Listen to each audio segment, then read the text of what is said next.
Tiap pagi saat wanita itu minum sisa telur, 3 pria mengintai. Dongju, salah satunya, bahkan berani menggoda.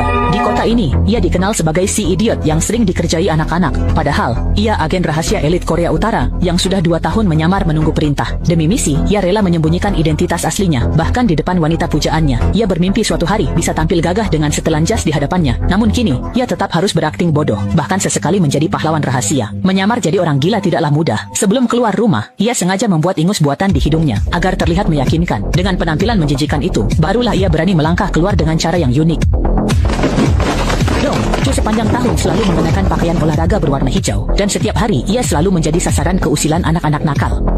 Setelah cukup lama tinggal di sini, Dongju mulai menyukai seorang gadis bernama Xiaodan. Tiap hari ia menatapnya untuk menghibur hatinya yang sepi, meski ia sering dipukuli oleh adik Xiaodan. Semua orang mengejeknya, kecuali pemilik toko yang dulu mengadopsinya. 2 tahun ia di sana, membantu pemilik toko untuk mengobati orang-orang yang sakit. Fokusnya hanya pada Bomei, yang tiap hari datang membeli rokok. Mungkin karena ia terlalu fokus menatapnya, Bomei sering pergi tanpa membayar. Saat Dongju hendak mencatat utangnya, kurir paruh baya datang. Jangan remehkan dia, dialah satu-satunya kontak Dongju, yang sudah menyamar 16 tahun. Dongju berharap ada tugas baru, tapi paman ini hanya datang mengobrol. Namun, saat malam hujan, terjadi hal tak terduga. Demi menjaga penyamaran, Dongju rutin melakukan hal konyol. Sialnya, kali ini Dewi pujaannya melihat. Hatinya hancur, malunya seperti telanjang di depan umum.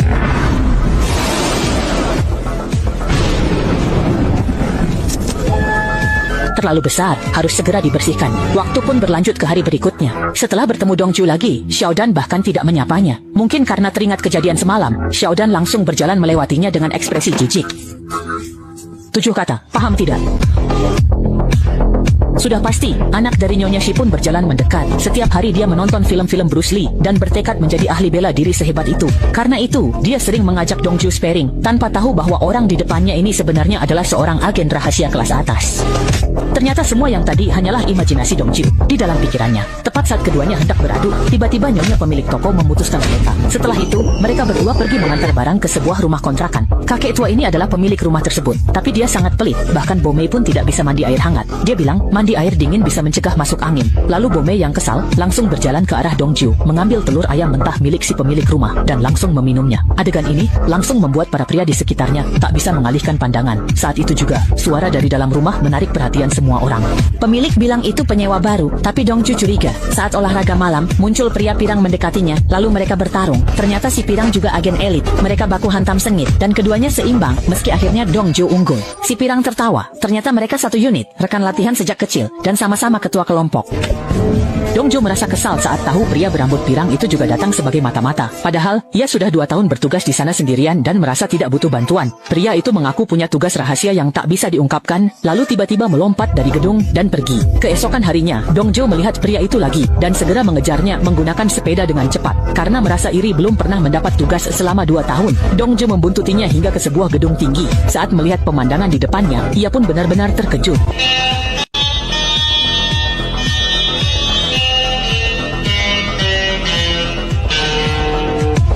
Si rambut kuning kesini demi ajang pencarian bakat dan menyamar jadi penyanyi rock. Dongju bilang penyamarannya lebih hebat. Awalnya ia setuju, tapi tak disangka ikut The Voice itu sulit. Butuh banyak uang, suara bagus, dan keahlian bermusik. Sambil mengeluh, ia pun mulai berlatih gitar.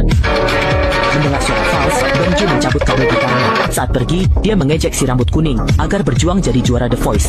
Malam itu, anak nakal yang sering mengganggunya mencari kakaknya yang hilang saat pamit buang air. Dongju awalnya tak peduli, tapi disogok sosis oleh anak itu. Akhirnya Dongju ikut mencari dan menemukan lokasi kakaknya, lalu menyentuh cairan di tanah, lalu memakannya. Dari urin, Dongju tahu kakak si anak nakal ada di sekitar situ. Saat si anak menirunya, Dongju melompat ke tembok. Begitu kakaknya bersuara, Dongju tahu posisinya. Benar saja, terdengar teriakan. Berbekal kelincahan agen, Dongju bergerak di atap. Demi menyamar, ia mengambil baju acak. Di tujuan, ia tahu pembawa kakaknya adalah tetangga mereka, Park Bucheng. Karena naksir ibu si anak, ia memberi hadiah untuk menyenangkan kakaknya. Saat itu, tetangga pencari anak pun tiba. Ternyata, pakaian yang asal diambilnya adalah milik Xiaodan. Semua mengira dia mesum dan berusaha menangkapnya. Dongju pun kabur ketakutan. Sementara itu, Park Bucheng malah dianggap sebagai pahlawan. Ini petunjuk bahwa Pak Park yang 30 tahun melajang akan mendapat wanita idaman. Di rumah, Dongju menulis surat. Ia selalu menulis surat saat merindukan ibunya. Ibunya satu-satunya yang ia pikirkan. Saat memandangi foto ibunya, lampu rumah tiba-tiba padam dan pistol menempel di kepala Dongju. Namun, orang itu tidak menembak, hanya memperingatnya lalu kabur. Dongju langsung mengejarnya. Anak itu sangat gesit, sepertinya dia juga agen khusus. Keduanya berkejaran di atap, masih seimbang. Tiba-tiba Bomei memanggil, membuat ekspresi Dongju berubah. Bomei yang mabuk ingin mencurahkan isi hatinya. Saat Bomei 18 tahun, karena kepolosannya, ia punya anak tanpa pengaman, namun dikirim orang tuanya ke Amerika. Bomei tertidur saat bercerita, jadi Dongju menggendongnya pulang. Di jalan, mereka bertemu Huang Mao yang berlatih gitar, lalu mengobrol. Tiba-tiba Bomei bangun, dan melihat tatapannya, keduanya langsung tegang. Usai antar mobil, Dongju mencari anak itu. Ternyata dia Xiao Hai, rekan militer yang pernah Dongju selamatkan. Sejak itu, dia mengidolakan Dongju. Kini dia menyamar jadi pelajar untuk memantau Dongju. Sementara Paman Pang, mantan penghubungnya, berkhianat demi menyelamatkan keluarganya yang ditangkap. Dongju ingin membereskannya, tapi tak tega. Kini Xiao Hai datang menggantikan Paman Pang. Saat mengobrol, Dongju tiba-tiba memeluk Xiao Hai karena melihat pujaan hatinya. Xiao Dan sedang diganggu atasannya, tapi Dongju tak bisa membantu dan meminta Xiao Hai maju. Tiba-tiba, adik Xiao Dan datang hingga masalah selesai. Namun, atasan itu mengancam Xiao Dan akan dipecat. Lalu, Dongju pinjam ponsel Xiao Hai. Waktu pun bergulir ke hari berikutnya, dan kelompok 3 orang penyamar resmi dibentuk. Perlu disebutkan, ketiganya memiliki penampilan yang sangat menarik. Bahkan admin pun nyaris kalah tampan. Saat ketiganya sedang asyik mengobrol, tiba-tiba terdengar suara dari bawah, dan ketika mereka melihat ke bawah, barulah mereka tahu apa yang terjadi. Shang dan pria arogan itu berdebat dengan nyonya pemilik toko. Melihat wanita yang mengadopsinya dihina, Dongju berniat untuk memberikan bantuan. Ia memeluk pria itu, tapi malah ditendang dan didorong menjauh. Xiao Hai yang ingin menolong pun dihalangi oleh pria berambut pirang.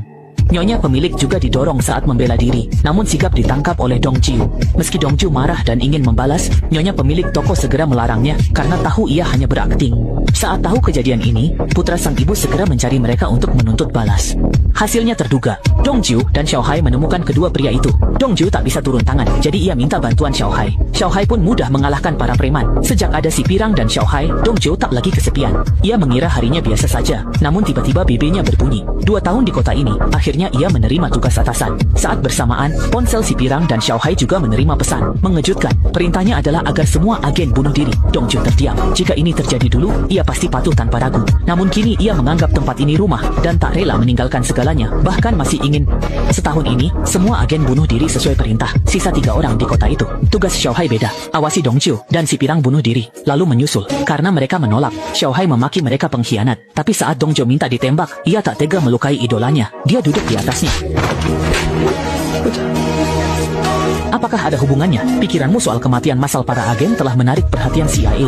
Lewat saluran khusus, mereka tahu hanya tersisa 3 agen yang belum bunuh diri. Saat Dongju menulis surat wasiat dan bersiap mengakhiri hidup, Paman Gendut tiba-tiba muncul. Ia mengabarkan bahwa pelatih utama akan turun tangan langsung. Dongju pun memutuskan untuk tidak mati dulu karena ingin mengonfirmasi satu hal penting. Ia lalu mengambil rambut panjangnya dan kembali menggunakan identitas aslinya sebagai agen top yang sudah menyamar selama 2 tahun.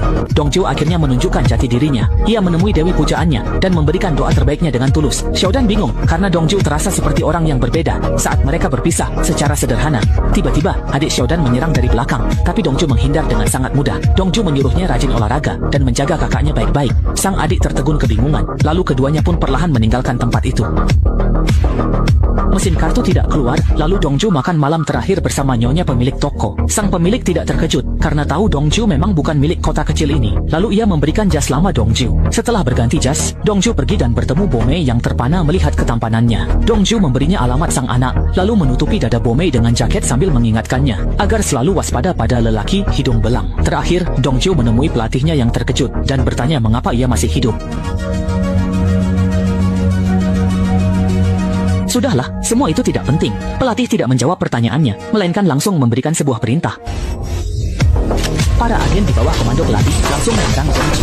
Namun, agen biasa mana bisa menandingi Dongju? Hanya dalam 2 gerakan, Dongju sudah menjatuhkan mereka. Setelah itu, ia pun bertarung dengan pelatihnya sendiri. Namun semua gerakan Dongju adalah hasil latihan dari pelatih itu juga. Akhirnya, Dongju ditendang jatuh dari lantai atas oleh pelatihnya. Kebetulan, 2 anak nakal yang sering mengganggunya sedang bermain di sana, dan agen dari atas juga melompat turun demi melindungi mereka. Dongju tapi ia tertembak. Saat agen hendak menghabisi Dongju, si pirang muncul. Dongju segera membawa anak-anak ke tempat aman. Lalu mereka ke gedung kosong menemui Paman Gendut. Si pirang langsung mengambil senjata untuk melawan instruktur. Namun saat membuka tas, ia bingung karena senapan baret berubah jadi tumpukan bata. Saat itulah Paman Gendut mengaku ia profesor politik universitas yang ingin membuktikan sebuah topik.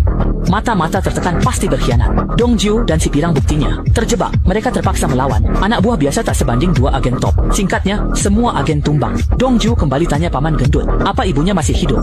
Aku akan memberikannya padamu. Kau benar-benar tidak perlu menonton TV plastik baja ini. Ketika Dongju mendengar dari Paman Gendut bahwa Mendengar ibunya wafat, Dongju pun hilang akal. Huang Mao gemetar memapahnya ke atap. Saat itu, Huang Mao dapat kabar ia lolos audisi, namun hanya bisa tersenyum pahit. Tak lama, pelatih dan agen khusus mengepung mereka. Pertempuran terakhir pun pecah di atap yang diguyur hujan deras. Usai bicara singkat, mereka langsung bertarung.